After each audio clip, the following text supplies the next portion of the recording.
Hallo, hallo, hallo. Goedenavond en welkom bij College Tour. Onze gast wordt geboren in een straatarme wijk in New York City. Ze heeft weinig vrienden, ze voelt zich onbegrepen en ze lijkt kansloos.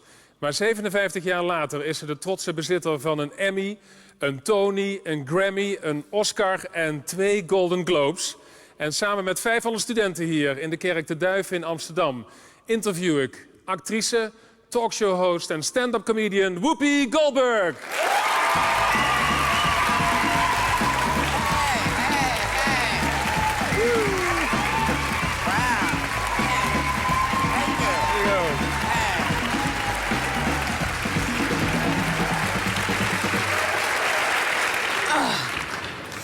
Wow. Welcome. Thanks. It's real, this church. Yeah, that's what I'm afraid of. I'm afraid of God? No, not afraid of God, just the building. Okay, why? I don't know, there's something odd about buildings that are churches. Okay. Can you specify? What is it exactly? Well, I just always feel when I walk into a church there might be a thunderbolt. It could happen. Yeah, so watch out. Okay. Welcome back to Amsterdam, because Thank you you. were here many times in the 80s. Yes. What were you doing in Amsterdam then? I was performing at the Milkveg. Oh, the Milky Way. Yes. Yes. Yeah. You, Yeah, that's what, right. What do you remember of that time? Not a lot. We had a good time. And me being shocked that you could actually buy hash and nobody called the police on you, like in America. What happened when you found out that this was totally legal here? It wasn't legal maybe at the time, but No, nobody... it was legal. It was legal, yeah. Yeah. I smoked a lot more. That's what I did. And consequently, you have no recollection of what happened at that time. I really don't. I know I had a good time and wanted to come back. And so I did quite often, but I could tell you nothing specific except for going to the Anne Frank house. That's the most specific thing I remember. Why did you go there? Because I wanted to see it, and I wanted to try to understand what that must have been like. And because of it, it made me write my very first show that everybody sort of was so knocked out by. And in part, it was because of this place. Here it is, the Anne Frank house. Yeah. Do you remember anything specific that you saw in there, a line maybe that you read? What hit me more than anything was going upstairs and having them close the door and trying to figure out, could I have sat quietly hour after hour after hour? I think it would be impossible, but you know, when you're trying to save your life, I don't know. But then, of course, then you have me, who was an extraordinary woman who I got to meet, as well as Otto Frank. I got to spend some time with them. And I just kept trying to figure out, could I have been a hero? It's a real question. Could I have done the right thing? Would I have done the right thing? Would I have been that person who helped other people survive? You want to think that you would be, but I don't know if I would have had the cojones, you know. I don't know, you know. Hi, by the way. Sorry, I feel like my butt is to you, and I don't mean to be, you know. You can twist and turn on the chairs. All right. Yeah. Cool. Yeah. Well, we have some little clips about you, and we have many, actually. This is a clip, we called it Whoopi and Weed. Oh, good. Yeah, have a look. I went to Amsterdam, and I love Amsterdam. Oh, yeah, that's not the only reason I went. It was a big part of the reason I went, but wasn't the only reason I went. And I wasn't there that long. I was, 9 weeks.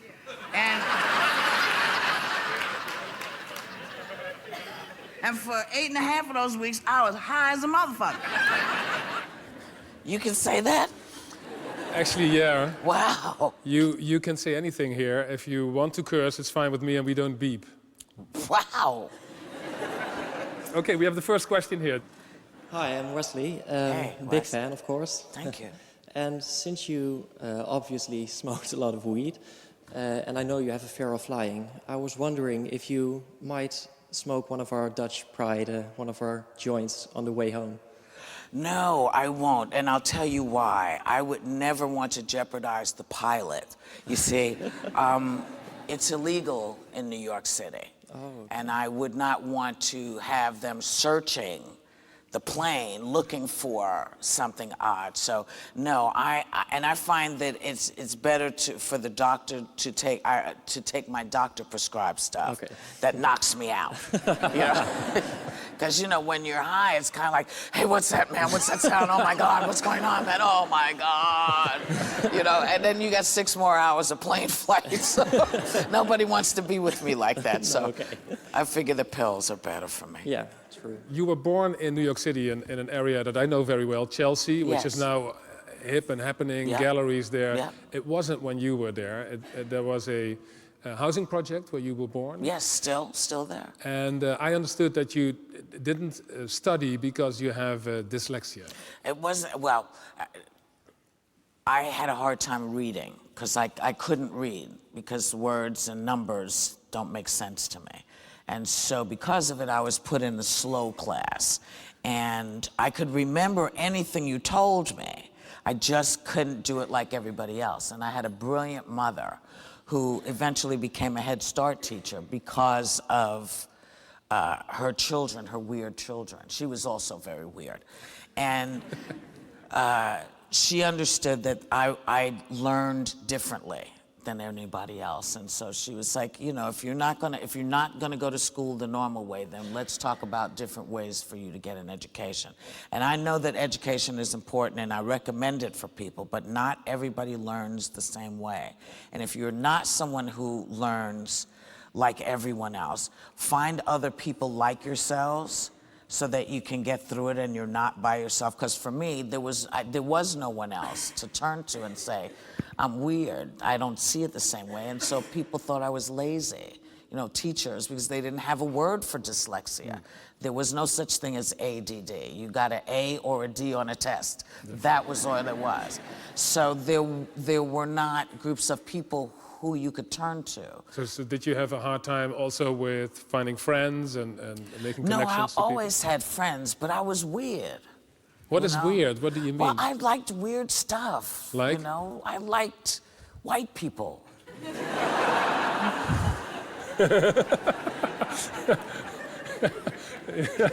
I'm teasing. Okay. But I liked It worked. I liked comic books. You know, to me, comic books made more sense because I could follow the story. You know, and I felt if they had made school books like comic books, I probably would have been a great student. Next question here. I'm Yvonne, and I'm studying to be an elementary teacher. And what I often see in schools is that the children's teachers and their parents discourage their children to do something with their creativity. How do you think about that? And what would you do to encourage these children to still follow their dream? I don't think it's so much that parents discourage it. Parents are afraid for their kids. These are very weird times because there is little tolerance in the world. Everybody's pissed off about something. People are really angry with young people, older people, and I think it's mostly because they're younger and we're not, you know. We're angry, I think, older people with younger people because we think there's so many things that they could be doing as opposed to being on the text or the computer, not realizing that you all have something that we didn't. We used to call it pen pal. We'd have to wait a month to hear from the person in another country that we wrote. But you all are in touch with people all over the world. And that's very annoying for people my age. Every generation has to give up the good time and find their own good time. So you all are in a great position to not erase some of the old. Hold on to some of the old, because you're gonna need it. You know, it's all well and good to do everything on the computer, but if you can't talk to somebody one-on-one, it's not good. You need to meet people. It's great to meet somebody online.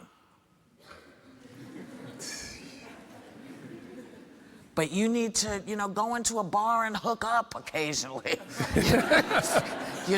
But that's what they do. They start online and then they go to the bar. And that's what No, see, I think you have to go to the bar first so you can see the person.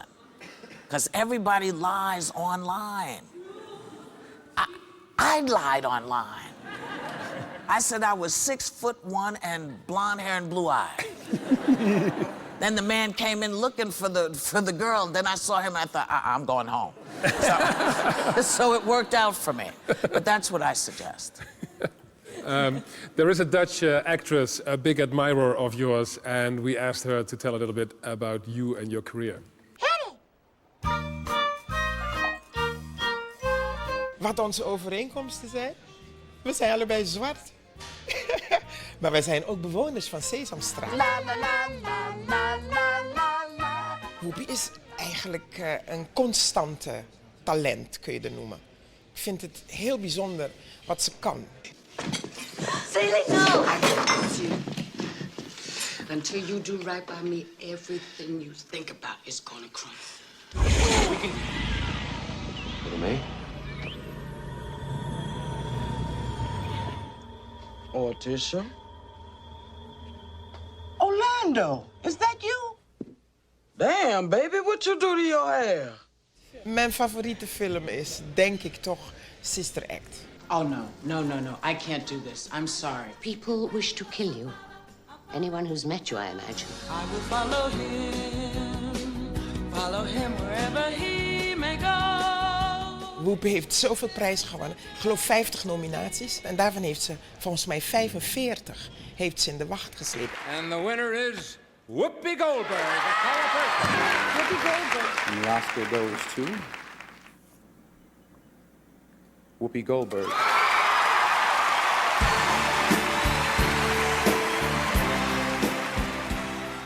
Ze is overigens ook de eerste zwarte actrice die de Oscars heeft mogen presenteren.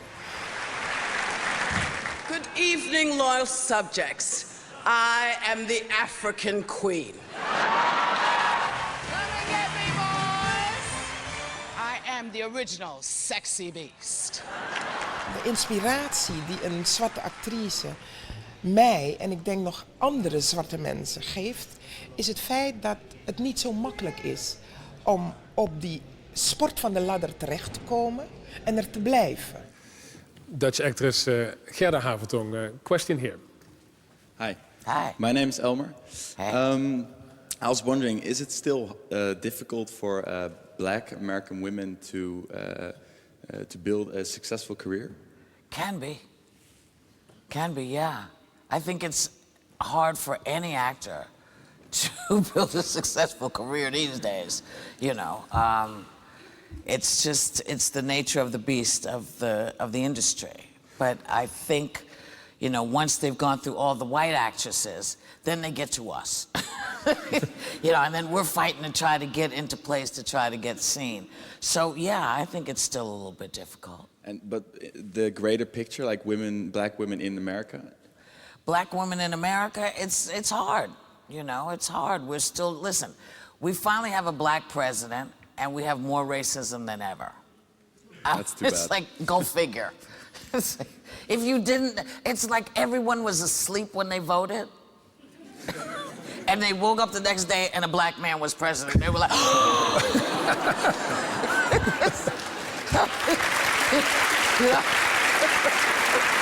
Thank you.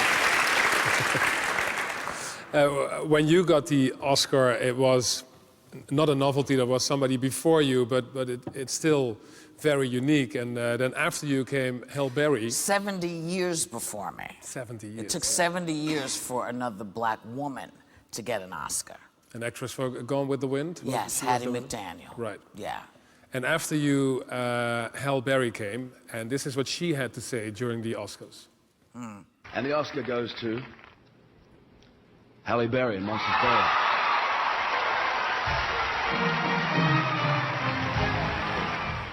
This moment is so much bigger than me. It's for every nameless, faceless woman of color that now has a chance because this door tonight has been opened.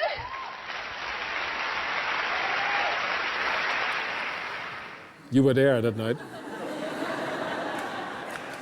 Mm-hmm. What were you thinking? I was there. The door was open already, I think. Or not? Apparently she forgot that. That's all right. It happens. Do you remember Tarzan movies? Have you ever seen a Tarzan movie? Okay. You know how in the Tarzan movie, there's the, the Bwana, right? The white guy who's got all this, and he says, Kamoko, go over there and get all of the things. And Kamoko goes over and he gets all the stuff. And then he says, now go over there, go through there, and get to the next village. And Kamoko says, which translates into, I don't want to go through there. Nobody's been through there before. They said, go, Kamoko. And Kamoko always goes. And he goes through the reeds, and you hear, ah! And Kamoko gets hit by all of the things. That's what being the first person is like. Mm-hmm. You're Kamoko, and you're gonna get hit with stuff. And you get hit with a lot. And, I know I have the Oscar because I see it every day. So it doesn't really matter if other people forget that you got stomped on so they could walk gingerly across you to get theirs. So it's all right. It's all right. And I have to say, this is no disrespect to Halle. A lot has changed, actually, this last Oscar season. Mm-hmm. One of the films I really enjoyed is Django Unchained. Mm-hmm. Have you seen the film? I have. And there was a lot of controversy about that film. Let's have a look at a clip. Okay. You can't treat him like any of the other niggas around here, because he ain't like any of the other niggas around here. You snip a nigga's nut. Niggas. Niggas. Niggas the right. I count 2 guns, nigga. There's been a lot of controversy surrounding the usage of the N-word in this movie, and no, nobody, none. The word would be. Oh, I don't want to say it. Why not? I don't like to say it. Will you say it? No, fuck no. It's not the same thing. I'm not saying it. I think for me, the only thing I'm gonna say is it'd be disrespectful to my ancestors to see that film. And that's the only thing I'm gonna say. I can't disrespect my ancestors. Spike Lee, the director, he doesn't want to see any of Quentin Tarantino's films, and he thinks this one is a very bad film. What do you make of it? Here's the thing about the word nigga, and I will say it so you can hear it, okay? None of my ancestors were niggas. No one I know is a nigger. So when I hear it, I don't turn around. Now, young people have taken it and torn the word up and rearranged it. White people and black people sing the lyrics of songs that have it in there, and they're not being shitty to anybody. So as long as we destroy this word, continue to deconstruct the word and make it something else, okay. Now, do I recommend you going to New York and saying it in the middle of 42nd Street? I wouldn't recommend it. But in 25 years, people who are I have a 14-year-old grandson. It doesn't mean anything. He doesn't have those stories. He doesn't have those stories of what it meant to my great-great-great-grandmother. So it doesn't mean anything to him. So it's going to disappear. People want to hold on to it. I don't want to hold on to it. I don't want to hold on to any of the words that have bad meanings to people. I want some new words that mean good shit. See if we can make that work. But I'm weird.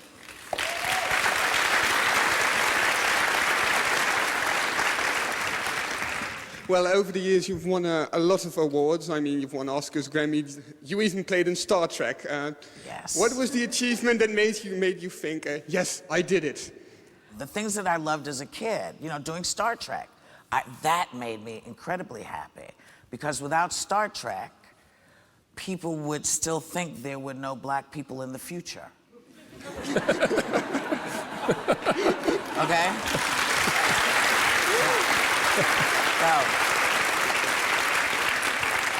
And do you know why do you know about that? Do you know why I say that? No, explain. Before '63, which is when I think Star Trek appeared on American television, From the inception of film and television until 1963, in any sci-fi movie, there were no black people. And that always bothered me. And so Lieutenant Uhura was the first black woman in space, and she was beautiful. And, you know, Captain Kirk kept trying to hit that, but that's a whole other conversation. But that was a big deal for me. Yeah. So that's why. Go ahead. I'm Maarten. I'm breaking a promise to my wife now because I'm standing up. But I want to, you're always saying that your roles don't have a big impact. And I want to tell you they have. Your role in Star Trek as Guinan. Not like that. Whoopi? That's my thing, actually. I also have one poster with me, but you backstage. Yeah, make sure I'll get it before I go, and I'll sign. Thank you very much. Thank you. I'm happy to help you. Thank you so much. Okay. We never know what is happening on this show and what the questions are, and that's what we truly like about it. And, well, thank you for your question. That's great, and thank you. Wow. That's so nice. Anybody else? Hi, my name is Ashanti. I would like to ask you, how do you stay true to yourself? What choice do I have? I mean, it's not like, you know, I'm some 2-ounce beauty. You know, this is what it's always been, so... But haven't you been under pressure to change something about yourself? And how do you deal with that pressure? Because they're not coming to me to make me try to look younger. You know what I mean? They're not coming to me trying to make me something I'm not. Because no amount of cutting is going to change the fact that I'm never going to be stunningly beautiful. Do you know what I mean? I'm never going to be anyone's idea of what hot and sexy may be. And that's the core reason that people cut themselves up. But see, I am always going to be Whoopi. Yes, yes. Always. Yeah. And they should be cutting up to look like me. Yes, yes.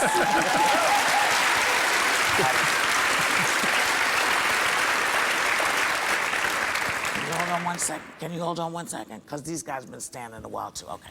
Hi, my name is Marika, and for me it's a special day and a happy day that you are here. So I was wondering if you could maybe sing a part of Oh Happy Day.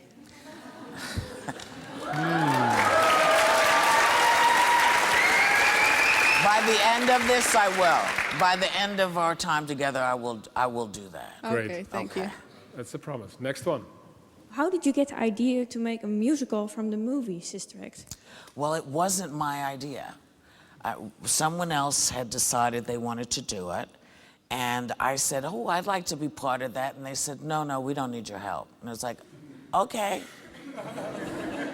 You know, I'm not going to lie. I was a little pissed off. I thought, I created this woman. I can help you. They didn't want to be bothered. And so a year and a half went by, and we got a call from a man whose name I thought was one word, Joop van der Hoop. And I kept saying to my partner, because I said, what's his name? He said, Joop, just call me Joop. I said, okay. He said, we would like to talk to you because he's taken over Sister Act. And he said, I'm doing Sister Act. Would you like to help us? Would you like to produce this with us? And I said, I don't have a lot of dough, man. I don't have the bread, the money for this. And he said, it's all right. You have other things that we need. And so we have now been working together for the last 2 years. And we're in, I think, about 10 countries. We're going into Korea. We're going into lots of crazy places, Japan. And I kept saying, well, so we're going to find a black girl to play Dolores? They found black girls to play Dolores in every country. Even in South Korea? Yes. You'd be surprised where we show up. Yeah, unbelievable. We are everywhere. It's an invasion. That's right. It's an invasion of black women singing. Okay, we have Joop van der Ende here in a little clip.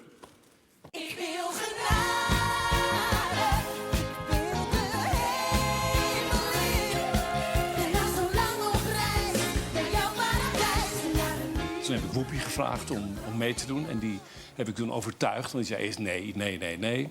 En ik kende een agente van haar, die kende ik goed. Die had voor mij gewerkt in New York. En zo kwam ik bij haar binnen. Daar heb ik 2 uur gezeten.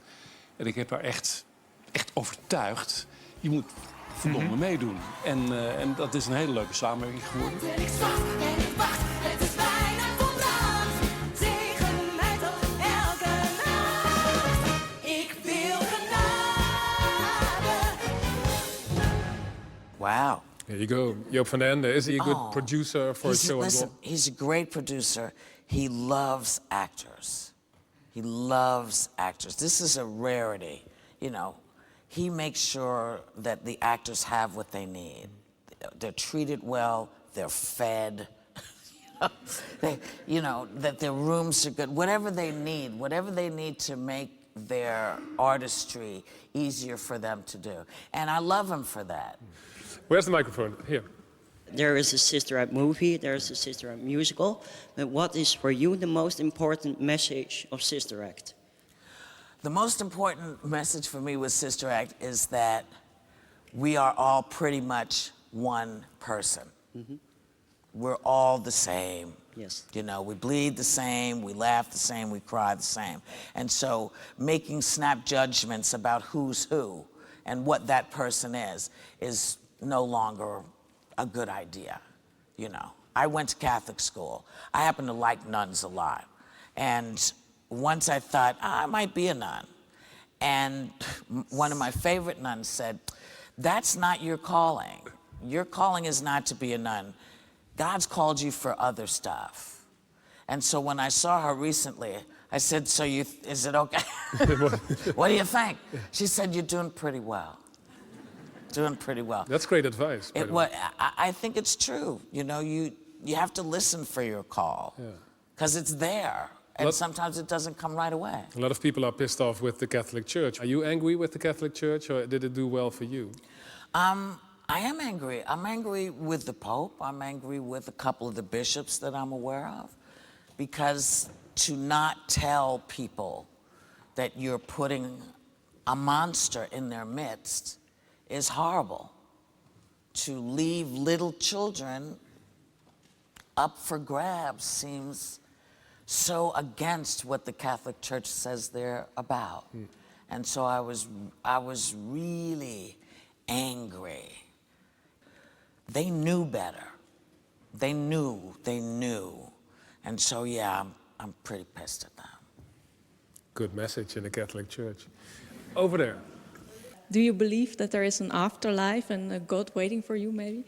And if so, how do you imagine him to be like, and how will he welcome you? Well, and here's the second thing. question. Oh, shit. If it was up to you to appoint a new pope, who would it be? I like the second one even better. Wow. I don't know who the new pope would be. I want the pope to be somebody who follows the teachings. God was really clear, Jesus at least was very clear about the message. He didn't care what somebody's background was. If they were there for the right reason, he didn't care. And all of us should feel like that, because, what did he say? Let he who is without sin cast the first stone. I don't know anybody who can throw a stone. I don't know anybody. So that's the first thing. The second thing, what was the first question? Do you believe the afterlife, that there is an afterlife in the Do you gods? believe in it? And how will you be welcomed if you believe in it? Well, you know what? I'd like to think that this is just a stop. I don't know if it's heaven or whatever. And I hope everybody that I remember who's gone before is there. I'd like to see Jimi Hendrix again. You know, I'd like to see my mom again. There's a lot of people I'd like to see again. And I'm a halfway decent person. You know, I haven't killed anybody, and I try to do the right thing. Sometimes I'm a butthole, but not always. And I would like to think that it's a place that takes us to another level. Yes. That's my hope anyway. Yeah, that's a good one. Thanks. Thank you. Hope to see you years and years and years from now. Okay. There are people standing behind. Hello. My name is Diana. How you think your life would have been if you wouldn't have become an actress? I probably would have been a shrink. Okay. Serious? Why? Yeah. Because I like the idea of people. And so sometimes I feel that people are all freaked out because they've lost their common sense. Common sense thing says, if you're with a boyfriend who is like treating you like dog do, leave. Because there will be another boyfriend or another girlfriend. People feel like that's the only thing that will ever happen to them in their life. And it's not. So many things will happen. I feel like if I can talk to people who are on the verge, who don't think life is worth living, I believe that a good shrink can say, listen, you didn't know today that you would come into my office and you were going to get this. So see, every day brings a surprise. So why not be surprised every day? Stop trying to leave. Stay, see what happens. I believe that that's important. Have you had those conversations with people who were thinking of stepping out? Yeah. And I understand it. I understand why people feel like it's just too much. It's just too much, but it's not always going to be like that. It does get better. And then it gets bad again. And then it gets better. And then it gets bad again. And it gets better. This is what life is. You may think that person has the perfect life. They don't. There is no such thing as a perfect life. So you get to that point where you say nobody's gonna miss you. Think of me and that young man. Think of me and him. You do mean something to someone. Just hang in there. It's okay. Hello. Hi, my name is Samen. I was wondering, you seem to have very strong moral values. You've done a lot of activism for also the gay and lesbian community. Do you think do you like your work to have a message, or do you separate entertainment from activism? Well, sometimes you have to be an entertaining activist to get attention. So it's all kind of the same. But, you know, the things that I believe in and the things I want to see are just equality for everybody. Now, you know, a lot of my friends who are gay want to get married. You've had gay marriage here for a long time. It's taken a long time in the United States because people are really concerned about the, you know, other people's business. And my philosophy has always been, if you don't like gay marriage, don't marry a gay person.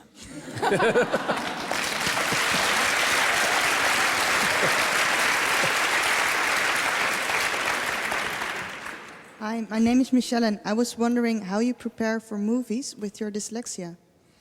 I listen to them.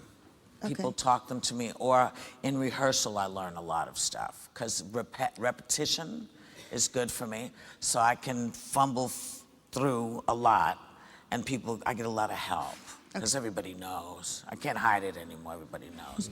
This lady in the green behind you, My name is Charmaine. I was wondering, like you said, you played a lot of different roles. And what do you hope that your roles have contributed to the current society? wow. I just hope they made people happy.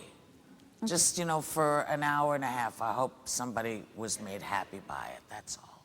Okay, thank you. Yeah, it's just entertainment. There are no hidden political messages. No, man, no. I just want to make people happy. Listen, everybody has a tough time. It's tough out there.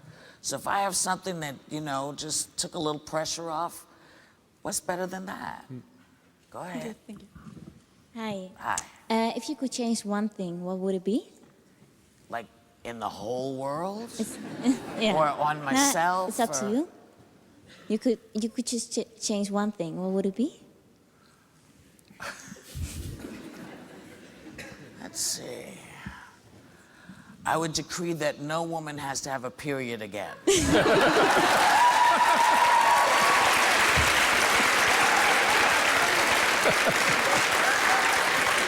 There's a serious consequence about that. No more babies. Well, no. Oh, that's included. That's included. Still... If they want to have a baby, they can. But they don't have to have a period. All right.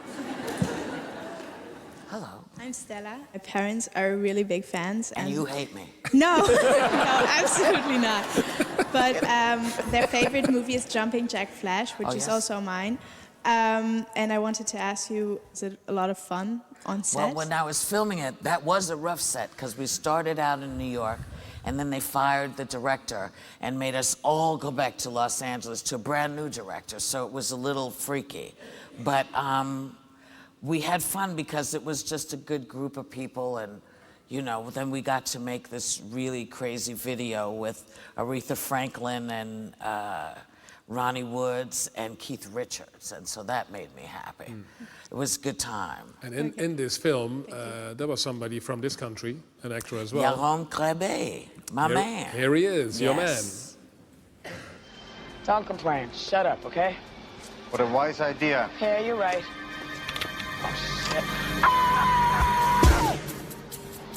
We leren elkaar kennen op de set van Jumping Jack Flash, 1986. En ik weet nog dat mijn agent tegen me zei, het is met Whoopi Goldberg, ik wist niet wie dat was, maar die wordt heel erg beroemd zodra de Color Purple uitkomt. I apologize, Mr. Little. Procedure. But you understand, of course. Daar ontmoette ik Whoopi voor de eerste keer, die daar klaar zat om een scène met me te spelen. You scared me! We gingen draaien, het moment dat de camera draaide, wist ik geen woord meer. En Whoopi, in plaats van dat ze kwaad werd, zei, ik begrijp het. Je bent natuurlijk totaal gejetlagd, ik zal je helpen. En toen zijn we apart gaan zitten, we hebben de tekst doorgenomen. Ze heeft me er zin voor zin, het is me nog nooit gebeurd, daarna ook nooit meer gebeurd, heeft ze me er doorheen geholpen. En vanaf dat moment heb ik er in mijn hart gesloten. Mr. Van Meter? Van Meter. Yeah. Very nice of you to meet me here. You know the business. Thanks. Ik vond dat er een enorme zelfverzekerdheid bij haar aanwezig was. En je dacht ook, oh ja, dat wordt een enorme grote ster. Dat wordt iemand die belangrijk is. En dat is ze geworden.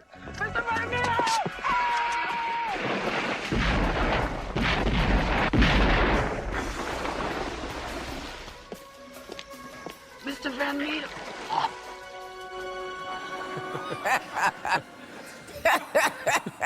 I haven't seen that in a long time. Do you remember him feeding lines that you had to help him because he forgot everything? Yes, because he was exhausted. He was exhausted, and you know, sometimes Hollywood forgets if you put an actor on, you know, so it was 8 hours from New York plus 5 to LA. He's not going to be coherent. You got to let them rest, and they didn't. And so I knew all his lines because I have to learn everything. So I was cool, so I could help him with his lines. But I liked Joop. And then I discovered that he's from an artistic family, painting family. His father was a painter, his son is a painter. It's fabulous, you know. He's I don't own any of his work because I couldn't afford it. But maybe he'll send me a painting. I'm sure he's watching this, so give your address to me. And, actually, it's funny that you say that. I don't have the money because at a time in the 90s, you were one of the best paid actresses in Hollywood. Where did the money go? Well, you know, 50% of it went to the government. Right. Still, a couple of millions left. And you have a family to raise, and you have agents and managers that you have to pay, and business people you have to pay. And then there's state and local taxes. And then there's all the taxes on your telephone and on your, you know, television bill, the cable bill, and, you know, my God. You know, and then you have to eat. So it's, you know, money, unless you are a billionaire, it's very hard to stay rich. Yeah. What are the thoughts that come into you when you have to play a sad part? Are there some things from your childhood where you think about that makes you cry, or is it just your professional? I wish I could tell you I was that deep. I'm not. I just make it work. You know, sometimes, you know, say, oh, you have to be very sad. So I try to find sad stuff to, you know, think about. And then as soon as they say cut, I'm messing up again. You know, I don't live in a character. I don't like living in a character. Character's there, and then it's gone. And I sort of feel like you should be able to do that. It shouldn't matter if there's noises. You're an actor. You're supposed to just get over it, do your job. And your job is to pretend to be someone else. Okay, cool. Thank you. I have 2 questions. What would you love to be remembered of? And what's your favorite curse word? What do I want to be remembered for? It's a funny combination of questions, actually. Not really. My fucking good humor.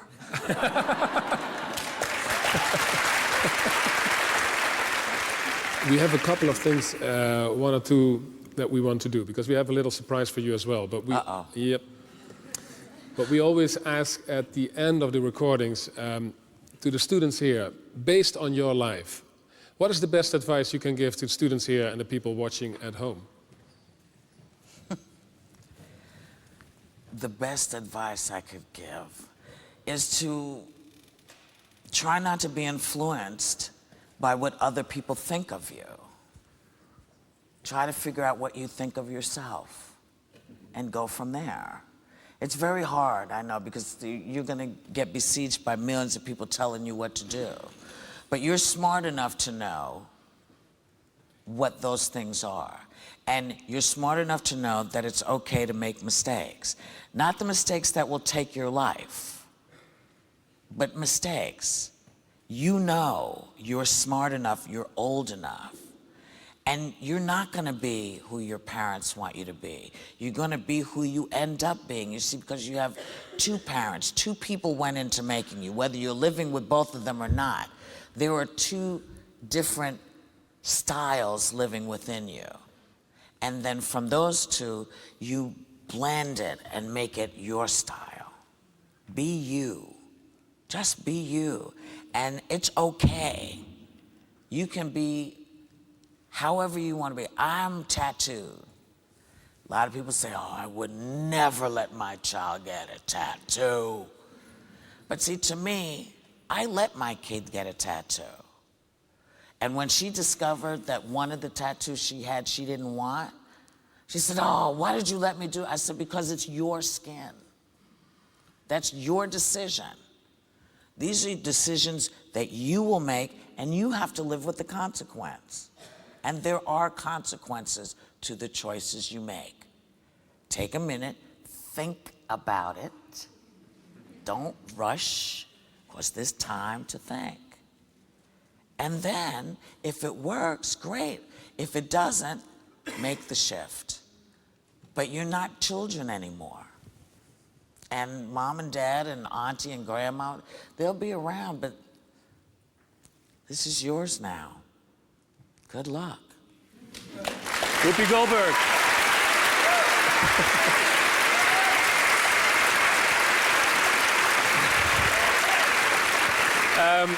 Before we get to this little surprise that we have, next guest on our show is somebody you know, I think, Eddie Izzard. Love, love, love Eddie Izzard. Here he is. I ended up doing stand-up comedy. Was going to be in the army, ended up doing stand-up comedy. Slightly different. Slightly more makeup where I went. 3,000 separate translucent digital slivers. That's good, Roman. You're a genius. Oakland, San Francisco, Oakland, East Space. The politics is a big thing in your life now, isn't it? I mean, it's a big thing. I'm a transvestite with a career. You've got to plan, honestly. The German Empire, very organized, always build an empire. Einstein, build an empire, very Prussian. And then they'd celebrate with the World War and then lose the whole fucking empire by the end of the war. Eddie Izzard, volgende week op College Tour te gast. Aanmelden, sorry, kan niet meer. Show zit helemaal vol. Ja, dat je het weet. Now, we come to our little surprise. We have this great choir from de Bijlmer, Zuidoost. It's a neighborhood near Amsterdam. One of the best singers and nice. Dancers come from there. Okay. This lady, the student, asked for Oh Happy Days. We didn't plan this, but this choir is gonna sing that song. Hopefully with you and with you. Zo, Gospel Choir, come in.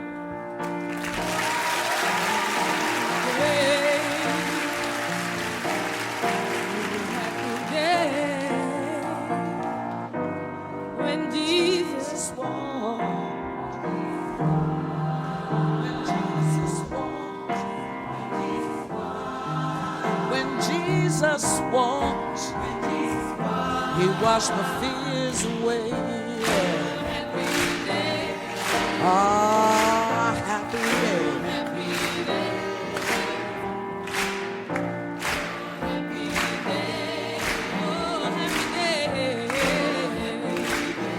He taught me how to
Thanks a million. Thank you. Thank you so much. Thank you. Dit was College Tour. Volgende week zijn we er weer. Whoopi Goldberg, I think you should be the next pope. Thank you. Thanks. Thank you so much. Dank jullie allemaal. Thank you. Tot volgende week. Wonderful.